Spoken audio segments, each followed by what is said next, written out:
New question. It is for Governor Clinton. 2-minute answer. Sandy will ask it.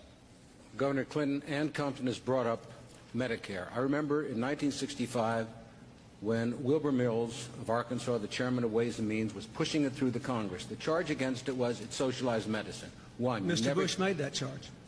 Well, he served with him two years later in 1967, where I first met him. The second point, though, is that it is now skyrocketing out of control. People want it. We say it's going bonkers. Is not the Oregon plan applied to Medicaid rationing the proper way to go, even though the federal government last August ruled that violated the Americans with Disabilities Act of 1990?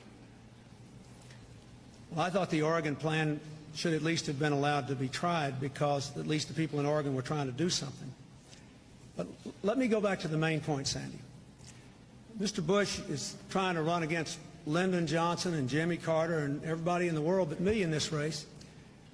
I have proposed a managed competition plan for health care. I will say again, you cannot control health care costs simply by cutting Medicare. Look what's happened. The federal government has cut Medicare and Medicaid in the last few years. States have cut Medicaid. We've done it in Arkansas under budget pressures. But what happens? More and more people get on the rolls as poverty increases. If you don't control the health care costs of the entire system, you cannot get control of it. Look at our program. We set up a national ceiling on health care costs tied to inflation and population growth set by health care providers, not by the government. We provide for managed competition, not government models, in every state, and we control private and public health care costs. Now, just a few days ago, a bipartisan commission of Republicans and Democrats, more Republicans than Democrats, said my plan will save the average family $1,200 a year, more than the Bush plan will by the year 2000.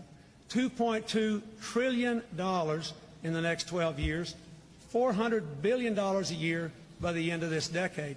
I've got a plan to control health care costs, but you can't just do it by cutting Medicare. You have to take on the insurance companies, the bureaucracies, and you have to have cost controls, yes, but keep in mind, we are spending 30% more on health care than any country in the world, any other country. And yet we have 35 million people uninsured. We have no preventive and primary care. The Oregon plan is a good start if the federal government's going to continue to abandon its responsibilities. I say if Germany can cover everybody and keep costs under inflation, if Hawaii can cover 98% of their people at lower health care costs than the rest of us, if Rochester, New York can do it with 2/3 of the cost of the rest of us, America can do it too. I'm tired of being told we can't. I say we can. We can do better, and we must.